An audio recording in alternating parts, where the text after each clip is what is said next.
Oi, gente. Eu vou fazer um vídeo agora que não tem nada a ver com imigração. Tem a ver com o fato de que eu tô com insônia e às vezes, quando isso acontece, eu gravo vídeos. Por que eu tô com insônia hoje? Sei lá, assuntos diversos. Mas uma coisa tá me incomodando muito e pode não estar incomodando você, porque a maioria das pessoas é assim, infelizmente. A gente tem uma população mundial, acho que não sei, talvez 90% das pessoas, que tá sempre muito vivendo a sua própria vida e não pensando no coletivo. Então, esse assunto do Afeganistão, ele tem mexido comigo, principalmente pela questão das mulheres, da falta de liberdade, mas também da questão da postura dos Estados Unidos. Aí eu comecei a me lembrar, eu gosto muito de história e eu lembro do meu professor, óbvio, do Amaury e do Loureiro, quem estudou no Pentágono sabe de quem eu tô falando, e do meu professor de geografia política. E, gente, vocês lembram, eu era muito pequena e ainda, óbvio, naquela televisão de tubo, a Guerra do Kuwait, a posição que os Estados Unidos tomou, e as pessoas esquecem de que o Saddam Hussein ele foi financiado durante muitos anos, o regime dele, né, foi financiado durante muitos anos pelos Estados Unidos. Os Estados Unidos também fecham os olhos para a postura de Israel em relação ao Estado da Palestina. Por quê? Porque a influência dele no Oriente Médio ela é voltada não por uma questão humanitária. Gente, isso é, garganta. A influência, ela é muito mais de interesse econômico do que de interesse dos direitos humanos e vamos lá botar a bandeira da ONU. Não, isso é mentira. Os Estados Unidos, eles foram construindo uma independência de combustível fóssil ao longo desse tempo.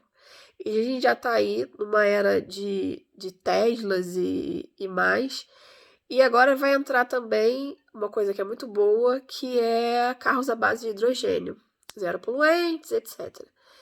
Isso que é interessante. Enquanto o combustível fóssil, né, até a questão das termoelétricas foi perdendo espaço, os Estados Unidos, ou seja, enquanto eles não eram, posso bem dizer assim, uma economia que tivesse interesse em investir em combustível limpo, eles estavam influenciando nas ações do Oriente Médio.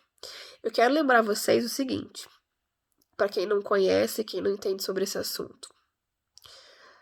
O Osama Bin Laden, que foi, né, aquele foco do terrorismo, do 11 de setembro e tal, ele foi durante muitos anos financiado pelo próprio Estados Unidos. Os próprios Estados Unidos financiavam o Osama Bin Laden e suas políticas. O Afeganistão, por acaso, é um dos grandes produtores de droga. E essas drogas, elas são produzidas e distribuídas para o mercado consumidor europeu e o mercado consumidor americano. E o dinheiro utilizado também é utilizado no terrorismo. Então, são duas situações aí. A gente tem a intervenção financeira sob a justificativa humanitária, totalmente falsa, e a questão a falta de combate real às drogas. Então é engraçado todo esse perfil religioso, né, que as pessoas que defendem o radicalismo da religião muçulmana, que não tem nada a ver com as obras, as práticas desse regime talibã, mas o Afeganistão é um grande produtor de drogas. E essa substância financia justamente o terrorismo, né, o fundamentalismo por trás desse interesse econômico. Então, quando a gente vê mulheres sendo oprimidas, não podendo trabalhar, não podendo sequer mostrar o corpo sobre uma justificativa religiosa. E quando eu tô falando do corpo, eu não tô falando biquíni não, gente. Eu tô falando só vestir uma camiseta no verão, ok? São as mesmas pessoas do regime fundamentalista que não mata por questões religiosas, mata por questões econômicas. E ninguém tá nem aí para isso. Agora, repare bem, os Estados Unidos, em certos momentos, começaram a incentivar, né, a ocupação no Afeganistão sob a justificativa de controle do terrorismo. Agora, que engraçado. O terrorismo não acabou. O regime talibã vai ficar cada vez mais intenso. A população que está submetida a esse grupo radical vai continuar lá sofrendo. Mas os Estados Unidos não precisam mais de fazer toda essa interferência no Oriente Médio, porque agora os combustíveis fósseis, ou seja, a grande pegada deles era o petróleo. E o petróleo ainda é, óbvio, a motriz, o combustível motriz do planeta, mas está em declínio. Então agora vamos pegar uma via de bom moço e vamos dizer que a gente vai ser um dos maiores, o discurso do Biden foi esse, um dos maiores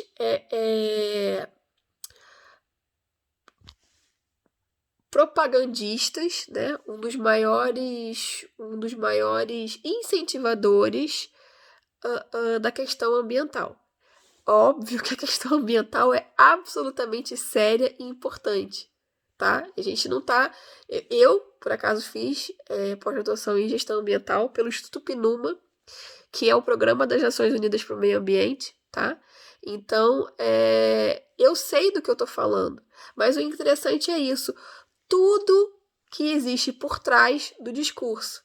Prestem atenção nisso, porque o que existe por trás do discurso não tem nada a ver com, olha, agora eu não vou mais interferir na política do Oriente Médio, vou devolver para o Oriente Médio a posse, né, a governabilidade do caos. É tudo uma questão econômica. E mais ainda, gente, olha que engraçado. A justificativa de ocupação do Afeganistão e a busca por Osama Bin Laden e tal, era por causa do 11 de setembro, né? Só que a quantidade de pessoas que morreram na guerra, que foi travada a partir do 11 de setembro, inclusive de americanos, é no mínimo 3 vezes maior do que o incidente que supostamente foi provocado pelo regime da Al-Qaeda. Então, olha que contrassenso. Eu vou sair daqui, do meu país, para poder intervir no país alheio, porque eu estou sob a justificativa de guerra ao terror. Mas ao promover a guerra ao terror, eu estou matando 3 vezes o número daquilo que foi a minha motivação inicial para combater o terror. Isso é tudo mentira, gente. Como foi a mentira a invasão do Iraque, como foi mentira toda aquela situação de invasão do Vietnã, ok? Porque na época, para quem não lembra, isso tinha tudo a ver com a ocupação da União Soviética, ou seja, a União Soviética ganhando terreno e os Estados Unidos querendo criar o seu regime capitalista, selvagem, e coibindo as nações que adotam o regime socialista. Eu não estou defendendo o regime socialista, o regime capitalista, não é isso. Eu estou querendo dizer que a motivação é sempre monetária. Nunca é pela liberdade individual e nunca é por questões de você defender o direito de expressão e a liberdade religiosa, tá? Pensem nisso. O que é uma cultura fundamentalista? Certamente é terrível. É terrível. Só que essa cultura fundamentalista, no início, a semente foi financiada pelo regime capitalista, ok? Porque à medida que a União Soviética foi avançando no Afeganistão, eles foram criando células, não só no Afeganistão, mas de todo o Oriente Médio, eles foram criando células para combater o avanço do socialismo. E olha que interessante, qual foi o primeiro país a levantar a bandeira e reconhecer o regime talibã? A China, que é um dos inimigos do capitalismo declarado dos Estados Unidos. Apesar de a gente não conseguir viver sem o consumo voltado para os produtos chineses. Então, eu fico pensando, por que eu tô falando tudo isso? Priscila, você tava divagando. Não, gente. O resumo é o seguinte, é sempre por causa do dinheiro. Todo esse discurso pró-ambiental dos americanos também é por causa do dinheiro. É para ficar bem na fita. Quando, na verdade, a população deveria ser assistida. Porque o dinheiro não deveria ser vamos dizer assim, a viga mestra da sociedade. O que deveria ser a viga mestra da sociedade são as relações sociais. Isso está muito tempo perdido. E olha, é para os dois lados, tá? Porque a gente também tem a China como, abre aspas, um regime comunista e a União Soviética que também não permite a liberdade de expressão e tem todos os seus excessos. Perdão, olha como é que eu tô ainda nos anos 90. A gente tem ainda a Rússia como uma economia forte, mas que impõe uma série de restrições à população. O que fica disso? Pessoas pobres, pessoas miseráveis, um dos piores IDHs do mundo, uma população eminentemente rural, mulheres oprimidas, crianças oprimidas, pessoas sem recursos. E vem o capitalismo dizendo que vai sair do Oriente Médio porque está entregando de novo o regime aos seus donos. Isso é mentira. Na verdade, o país só tem um dono.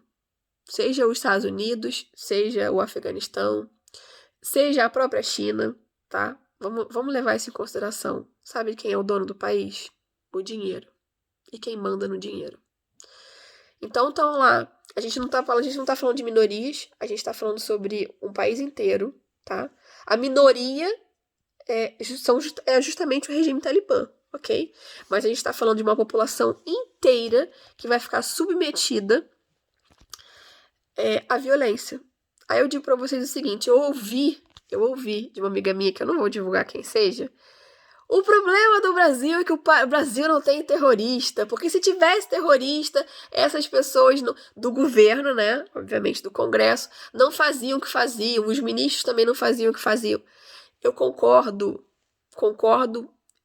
claro, em 100% que o Brasil tem que mudar, que os regimes, os três poderes têm que andar em respeito. A gente não tem mais separação dos poderes. A gente tem um judiciário politizado, a gente tem um Congresso, um executivo, um legislativo que só olha para o seu próprio umbigo e faz medidas e toma decisões no sentido de se autoproteger, e um executivo de fachada, que está lá muito mais para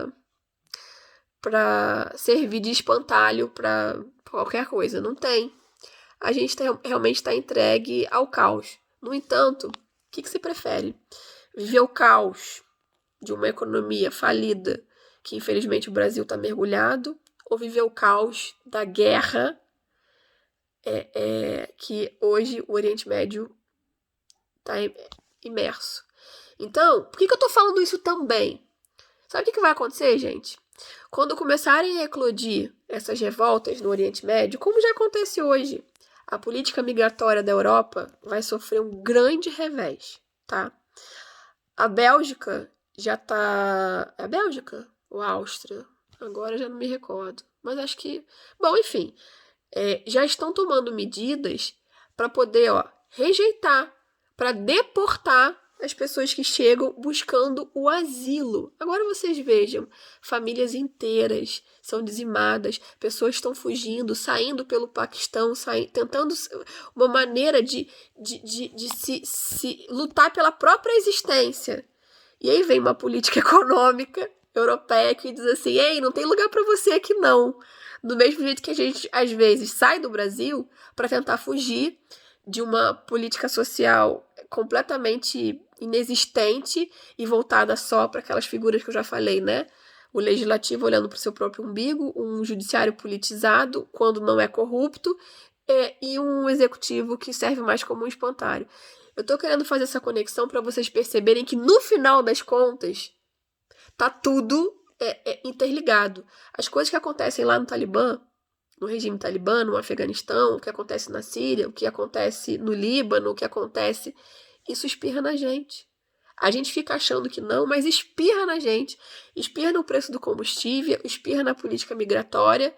Ou seja, se você não tem a sensibilidade de orar por aquelas pessoas, porque aquilo te toca, pensa em você, porque a gente não tá longe.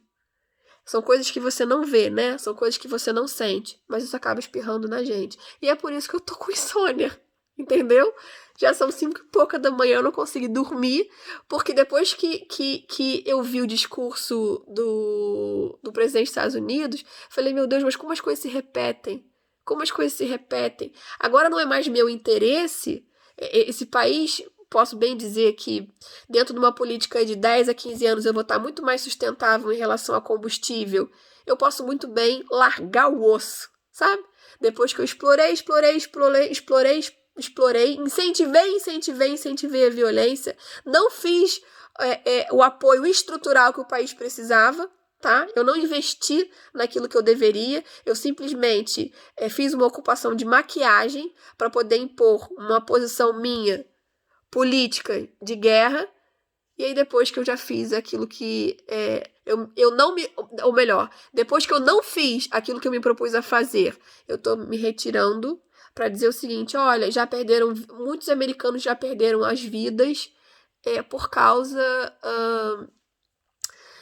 dessa guerra ao terror, então eu tô me recolhendo. Só que tem um dado muito importante. O que vocês acham que vão acontecer com essas pessoas que, acho que se eu não me engano, são 8 milhões de pessoas que, por conta do regime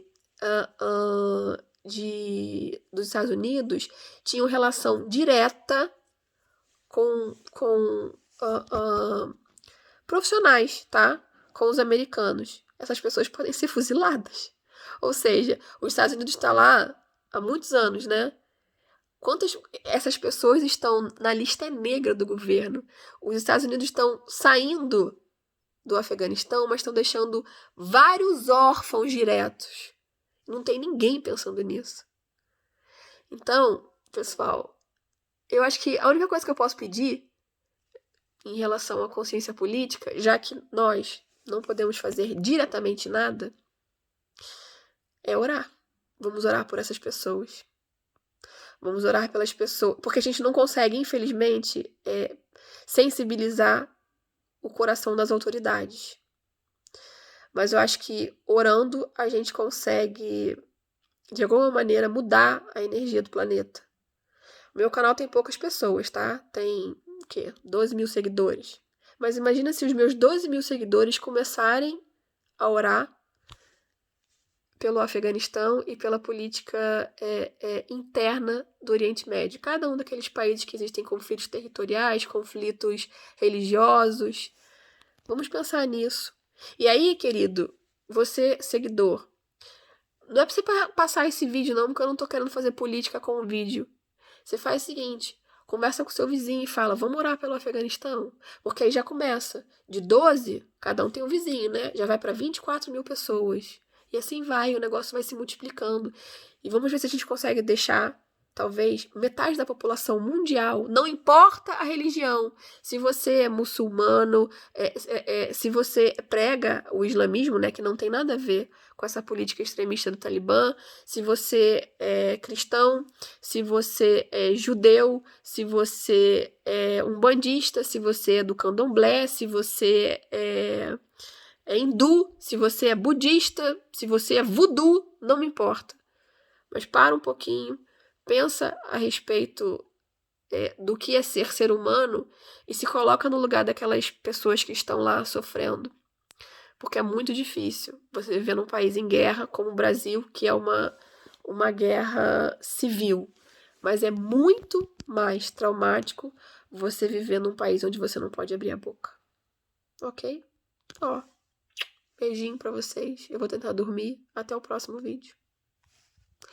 E aí, se você tá aqui escutando, para um minutinho. Conversa com o Papai do Céu em prol dessas pessoas e talvez as coisas comecem a mudar. Tá bom? É o que eu creio, gente. Beijinhos.